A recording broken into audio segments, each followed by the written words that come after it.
안녕하세요. 얼마 전 있었던 일로 이야기를 하나 풀어보려고 합니다. 저는 친구와 자주 볼링을 치는데요. 볼링을 칠 때마다 항상 내기를 합니다. 진 사람이 게임비도 내고 술도 한 잔 사주는 그런 거예요.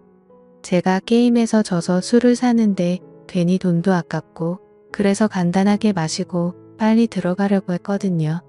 근데 그날따라 좀 기분이 좋아서 많이 마셨는지 마신 후 헤어지려던 찰나에 갑자기 친구가 제 옷깃을 붙잡으며 자기 집에서 2차나 하자고 하는군요.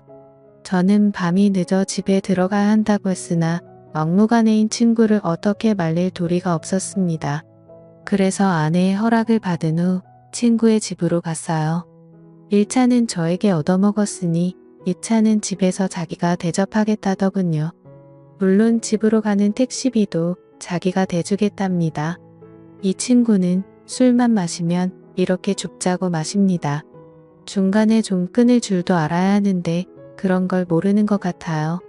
그래서 많이 마시면 항상 울고 어디에 전화하고 진상도 이런 진상이 없습니다. 그렇게 불편하게 친구네 집으로 향하게 됐는데 아니나 다를까 친구 집에 도착하니 친구 아내가 억지로 웃으며 우리를 반겨주더군요. 거실로 들어온 저는 친구 아내에게 적지 않게 눈치가 보였으나 어쩔 수 없었습니다. 그렇게 그곳에서 소주를 몇 병 마셨을까요? 친구는 술에 취해 쓰러졌고 저는 친구 아내의 안내를 받아 제 친구를 침실로 옮겼습니다.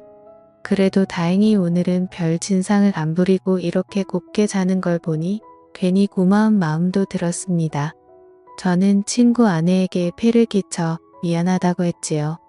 그러자 친구 아내는 역시 자기 남편을 이렇게 잘 챙겨주는 사람이 저밖에 없다면서 고맙다는 말을 했습니다. 저를 믿으니까 한 번씩 이렇게 노는 것도 충분히 이해할 수 있다고 하더군요.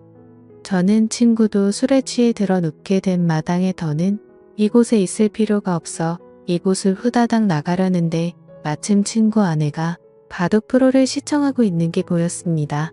아까부터 시청하고 있었는데 이제야 제 눈에 들어왔던 것이었죠. 저는 호기심 가득한 표정으로 친구 아내에게 바둑을 좋아하냐고 물었습니다. 그러자 그녀는 어릴 때부터 조금씩 바둑을 했었다고 보는 것도 좋아하고 직접 두는 것도 좋아한다고 하더군요. 그래서 어느 정도 두냐고 물어보니 어디 가서 질 정도는 아니라는 말을 하는 거예요. 동네 어르신들과도 종종 뒀는데 비슷한 실력이라고 하는 겁니다. 저도 바둑을 좋아해서 그 말을 들으니 대충 가늠이 되더군요. 그녀가 엄청난 실력자라는 것을요.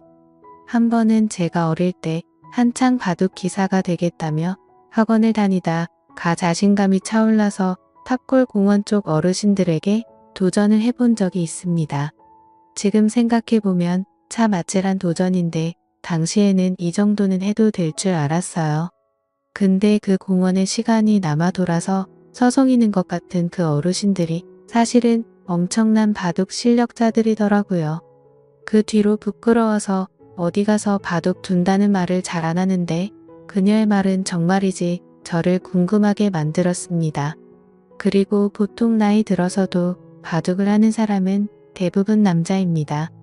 여자 바둑 기사가 참 없기도 하고 일반인 중에서는 더더욱 없더라고요.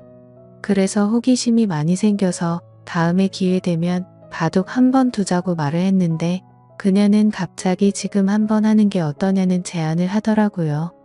저는 이 늦은 밤에 민폐라고 생각해서 여기를 1초라도 빨리 나가려고 했던 찰나인데 지금 바둑을 두자는 친구 아내의 제안을 얼떨결에 받아들이게 되고 그렇게 게임을 시작하게 됐습니다. 저와 친구 아내는 바둑판을 서로 마주보고 앉아 첫 홀을 바둑판에 찍었습니다. 바둑판 맞은편에 앉아있는 그녀는 그다지 눈빛이 매섭지 않았습니다. 흡사 바둑 경험이 6개월 정도 되어 보이는 그런 초보자처럼 보였습니다. 눈빛만 봐도 상대방이 고수인지 하수인지 어느 정도 감이 오지 않습니까? 하지만 제가 봤을 때 그녀는 하수의 눈빛을 가지고 있었어요. 그래서 저는 괜히 그녀를 도발한다고 내기 바둑을 두자고 했습니다. 그러자 그녀는 한쾌히 내기 바둑을 승낙했고 아무래도 친구의 아내이다 보니까 돈 내기를 하는 것은 좀 예의가 아닌 것 같아서 그냥 가볍게 소원 들어주기를 했습니다. 그렇게 저와 친구 아내는 바둑을 두는데 수를 들면 둘수록 감탄이 나왔습니다. 저에게 싸움을 거는 것처럼 보였고 한 수 물러나고 방어를 하는 것처럼 보였으나 매섭게 공격을 하면서 들어오는 그녀의 스타일이 너무나도 매력적이었습니다. 아주 유연하고 다채로운 수를 두더군요. 저는 그때 느꼈습니다. 이 정도 실력자면 동네 어르신들과 한 번쯤 자웅을 겨뤄볼 만한 사람이라는 것으로 확실히 초반에는 제가 많이 불리했습니다. 그녀의 눈빛에 방심을 많이 하기도 했고 술도 많이 먹어서 집중이 잘 안 됐거든요. 그러나 그녀의 공격을 몇 번 맞다 보니 술이 확 깨버렸습니다. 초반에 불리한 전세는 조금씩 역전을 하는 듯이 보였습니다. 학창시절 바둑부의 학원까지 다녔다는 장점을 내세워 후반으로 갈수록 친구, 아내를 거칠게 밀어붙였습니다. 아마도 그날 바둑을 둔 게 최근 10년간 제가 가장 많이 집중을 한 시간이었던 것 같아요. 그만큼 저도 상대방의 실력에 맞춰서 진심을 다해서 뒀습니다. 위 지역은 확실히 제가 불리했으나 아래 지역을 다 먹게 되면서 제가 이기는 방향으로 게임이 흘러갔지요. 그랬더니 친구 아내의 미간이 찌푸려지며 마지막으로 두려던 제 돌 하나를 빼앗아서 자기 골짜기 사이에 넣더니 바둑판 위에 올릴 수 있으면 올려보라며 못한다면 자기가 이긴 거라며 막무가내로 때를 쓰더군요. 하는 짓이 어찌나 귀엽던지 제 투박한 손은 아무렇지 않게 깊숙한 골짜기에 빠진 바둑돌을 집어들었으나 그녀의 소원이 뭔지 궁금했던 저는 깔끔하게 패배를 인정했습니다. 돌을 던져버린 채 손을 떼며 도저히 못 찾겠다면서 제가 졌으니 소원을 말해보라고 했습니다. 그녀는 민망하다며 얼굴을 붉히다가 제 얼굴을 보지도 못하더니 자꾸만 자신을 뚫어지게 쳐다보는 제 눈빛에 수줍어하는 표정으로 이렇게 말하더군요. 그녀의 소원은 좀 뜬금없었습니다. 갑자기 제가 시간이 되면 술이나 한 잔 사달라는 거였습니다. 저에게 호감을 표하는 게 아닌가 싶어서 기대하는 마음으로 다음날 친구 아내를 만나 술을 마셨습니다. 친구 아내는 오늘 만남은 남편에게 비밀이라고 하더군요. 저는 알겠다고 했어요. 그렇게 우리 둘은 술을 마시며 바둑 이야기를 많이 나눴습니다. 그녀도 바둑에 애정이 많았는지 재미있는 이야기를 많이 하더라고요. 적당히 술을 마신 후 곧장 숙박업소로 갔습니다. 누가 먼저 말하지 않았는데도 자연스럽게 발길을 닿았습니다. 어쩌면 솔직히 술은 핑계였고 우리 둘은 첫 만남부터 서로를 원한 게 아닌가 모르겠습니다. 바둑을 두면서 그 마음에 확신이 섰겠죠. 어쩌면 그 마음이 맞을 겁니다. 그렇게 친구 아내와 사고를 치고는 저는 집에 왔습니다.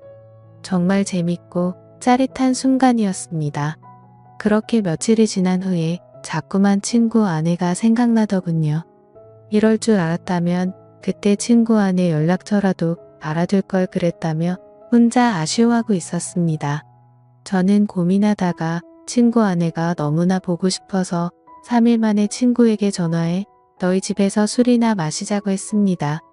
친구는 좋아하더군요. 어쨌건 저는 친구와 친구 집에서 술을 마시며 중간에 합석한 친구 아내와 셋이서 재밌게 놀았습니다. 그러자 친구 아내가 그러더군요. 저번에 진 내기 바둑에 관한 복수를 해야겠다고 말입니다. 그렇게 저와 그녀의 두 번째 대국이 시작됐고 저와 친구 아내는 친구가 보는 앞에서 진지하게 바둑을 두었습니다.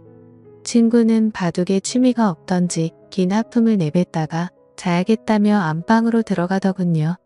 바둑은 아무래도 한 게임이 시간이 좀 길다 보니 친구가 지루해하는 것도 충분히 이해는 갑니다. 그러나 지금 이 자리에서 대국을 물을 순 없죠. 끝까지 싸워야 했습니다. 저와 친구 아내는 아랑곳하지 않고 바둑판만 집중했습니다. 그런데 그 짧은 기간 동안 얼마나 연습했던지 그것도 아니면 질 수 없는 전략이라도 짜고 나왔던지 친구 아내가 너무나 잘 두더군요. 저는 손에 들고 있던 마지막 돌 하나를 제 앞 주머니에 넣으며 이걸 빼서 바둑판 위에 저를 대신해 둘 수 있으면 진짜 인정하겠다고 했지요. 그러자 친구 아내는 거리낌 없이 이를 실행했고 저는 아쉽게 패배했습니다. 깔끔한 저의 완패였습니다. 도저히 방법이 떠오르지 않더군요. 그녀는 어린아이처럼 바둑을 두었습니다. 쉽게 꺾이지 않고 그렇다고 욕심을 내지 않으며 아주 순수한 마음으로 바둑을 두는 게 느껴졌습니다. 잡생각이 많은 어른들은 놓을 수 없는 그런 수를 놓으며 저를 이겨버린 거예요. 저는 소원이 있으면 말해보라고 했지요. 이번에도 내기 바둑이었거든요. 그러자 친구 아내가 갑자기 제게 다가오는데 저는 친구 아내를 밀치며 친구가 안방에서 자고 있으니 이러지 말자고 했습니다. 지금은 불안하다면서요.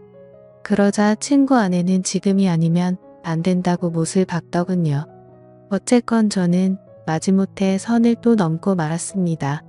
나중에 알게 된 사실이지만 친구 아내에게 듣자니 친구가 2년 전에 바람을 피웠고 이를 자기에게 들켜 용서를 구한 채 지금은 성실히 살고 있다더군요.